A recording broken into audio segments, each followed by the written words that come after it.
지금 미분류 표가 평균 한 4, 5% 나온다고 선관위에서 그러잖아요. 예. 그런데 지난 18대 대통령 선거 때는요, 그 50% 미분류가 나온 특정 지역이 있습니다. 강원도 쪽에가 예. 그렇죠. 그런데 그 미분류된 투표용지를 선거관리위원회 직원 한 사람이 그냥 쓱싹쓱싹 자기가 관리를 해버려요. 공개하지도 않고 왜 이게 미분류됐는지 수작업하지도 않고. 자, 이런 문제가 있는데 기본적으로 지금 우리 그 전자 개표 검표하는 기계가 사실은요 위패까지도 가려낼 수 있는 그런 아주 굉장히 그 첨단 기계입니다. 예를 들어서 은행에 가서 지금 그 현금 인출기에서 현금을 찾을 때 거기서 무슨 오류 나옵니까?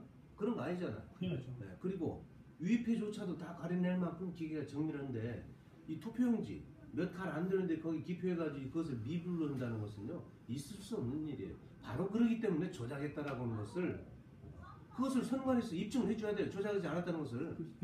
그래서 지난번에 그 대통령 선거 때 보면 거기 미분류표 이런 게 사실은 문재인 후보표가 박근혜 후보표에 몰표로 들어가는 경우도 있었고 그렇잖아요. 이런 것들이 지금 다 검증이 되고 있는 사실인데 이런 과정을 어떻게 지금 설명할 거냐.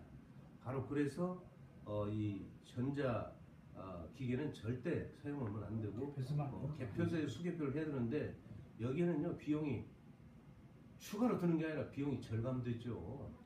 지금 그런 거 아니겠습니까? 투표소에서 투표가 종료되면 개표소로 옮기는데 비용이 얼마입니까? 거기는 차량 운송비도 있지만 그 투표함을 지키기 위한 경호요원도 필요하고 관리요원도 필요하고요. 그러면 이게 시간, 비용, 인적 모든 게 다 지금 낭비예요. 그런데 투표가 종료가 딱 됐다 그러면 그 투표할 때는 참관인이 계시죠. 각 정당 추천 참관인, 선관위 추천 참관인. 이 참관인들이 다 보고 계시단 말이에요. 그러면 사방에서 CCTV로 딱 지금 동시에 지금 촬영을 하면 되는 거고, 그래서 개표를 전환하면 되는 거예요. 개표 전환하면은 대개 투표소에서 투표함이 잘하면 2-3개입니다. 시골 같은 경우는 투표함 하나짜리. 그러면 거기에서 투표함 하나씩 개함을 해서 수작업으로 바로 그냥 이렇게 이 후보자별 투표 그 용지를 분류해가지고 수작업으로 카운트 한다면 오히려 굉장히 속도도 빨라지고요. 비용도 적게 들고요. 그동안에 그렇게 그 부정에 대한 의혹들 이런 부분들이 동시에 다 제거가 되잖아요. 이런 좋은 그 제도를 우리가 도입하자는데 반대할 이유는 없는 거죠. 제가 이제 지난 18대 대통령 선거의 개표 부정, 개표 조작 이런 대한 논란이 지금 끊이지 않고 있거든요. 이제 소송까지 들어가서 있고 있는데 제가 이제 책을 3권을 좀 가져와 봤습니다. 이게 지금 제18대 대통령 선거무효소송인단에서는 제18대 대통령 부정선거 백서를 발간을 했습니다.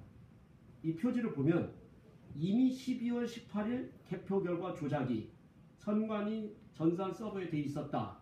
이렇게 지금 얘기를 하고 있습니다. 그 다음에 김후용님 저의 침몰하는 대한민국 그 표지를 보면은요. 18대 대선은 합법으로 위장한 개표 조작 선거였다. 투표함 열기 전 개표 방송을 했고 위원장 공표 전에 개표 방송을 했고 유령 개표 상황표로 개표 방송을 했다. 이렇게 지금 되어 있습니다. 그 다음에 아까 말씀하신 대로 그 정병진님의 18대 대선 개표 부정을 고발한다는 이 이유 보면은요. 이 뒤에 이제 추천사가 그렇게 참 우리가 눈여겨봐야 될 것 같은데 여기에 그래도 숙명여대 그 명예교수를 지내시고 명예교수시고 전 국사편찬위원장을 하셨던 이만열 선생님께서 추천사 중에 이렇게 써놓은 게 있습니다. 그동안 개표 부정 의혹에 막연히 반신반의했던 분들은 이 책을 통해서 한국 민주주의가 위기에 처했다는 것과 민주주의 회복을 위해서는 새로운 결단과 인내가 필요하다라는 것을 분명히 알게 될 것이다. 그러면서 지금과 같은 개표 이게 있습니다.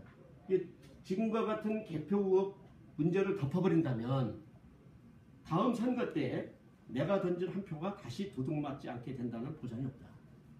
그래서 국민의 살아있는 주권의식이 이때만큼 필요한 때가 없다. 이 책은 국민의 주권의식을 깨우치고 다시는 어설픈 선거 관리를 통해서 부정 의혹이 스며들지 않도록 하는데 크게 도움을 줄 것이다라고 이렇게 추천사를 해주셨습니다. 이제 강동원 의원님께서 말씀하신 또 이제 그 입법 발의해주신 투표소 수개표는 결국은 국민 주권 회복하고 부정선거 방지, 민주주의 지킴이거든요. 그래서 그 지난 18대 대선의 개표 부정과 조작 관련해서 더 추가로 하신 혹시 말씀해 주실 내용이 있으십니까? 의원님. 일단 그 뭐 어쨌든 대통령 선거가 제일 중요한 선거 아닙니까? 이게 그 1년으로 예산으로 따지면 지금 뭐 360조가 넘어가는 그 우리나라 지금 1년 예산인데 그러면 1인당 그 세부담으로 따지면 한 700만 원 정도 되는 거예요. 700만 원 정도 되는 것이고 그거를 만약에 5년 동안 한다면 5, 30, 한 3,500만 원, 4천만 원 가까이를 행정부한테 그걸 사용할 수 있는 내 권리를 유용하는 중요한 선거란 말입니다. 그런데 내가 던진 표가 이게 제대로 개표가 됐는지를 확인 안 하고 그냥 뭐 텔레비에서 나오는 대로 그냥 결과를 받아들이고 그냥 가만히 있다고 하면 나는 아까 초반에도 말씀드렸다시피 내 돈을 가지고 은행에다 입금을 시켰는데 집을 살려고 입금시켰다가 어떻게 보면 새빵살이 하고 있는 그런 기분으로 살아가야 된다는 이런 지금 생각이 드는 거예요. 그러니까 반드시 그 지금 이번에 총선도 있지만 내년 대선도 있고요.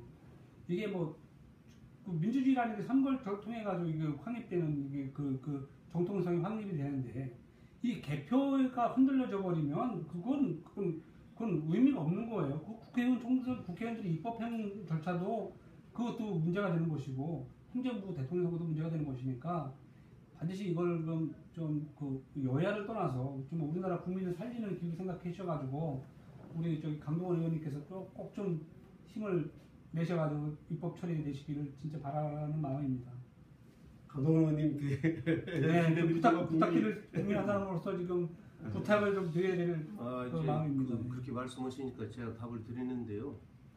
이제 저는 이 개정안을 국회에 발의해서 위원회에 지금 회부를 시켜놨기 때문에 제 손에서는 일단 떠났습니다. 다만 저도 이제 우리 국회에서 이 법안이 조속히 심사 처리될 수 있도록 노력은 하겠지만 이제 국민적 그 요구를 강하게 여야 정치인들에게 해서 이 문제가 반드시 19대 임기 내에 처리가 될 수 있도록 국민적 총의를 모아 주셔야 됩니다.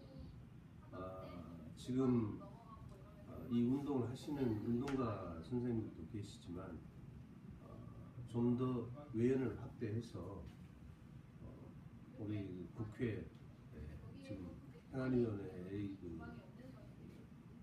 법안 심사 소위원들에게 또 위원들에게 계속 좀 압박을 가한다면 좀 자료를 더 표현 좀 이상합니다만은 어찌됐든 조속히 심사할 수 있도록 그렇게 우리가 독려를 하고 경우에 따라서는 좀 직접 찾아뵙고 말씀을 드릴 수도 있고 그렇게 해서 좀 이번 기회에 매번 선거 끝나고 난 뒤에 이 부정 시비가 있었는데 이런 부분들을 종식시키는 유일한 카드가 이 법이기 때문에 잘 처리되기를 저도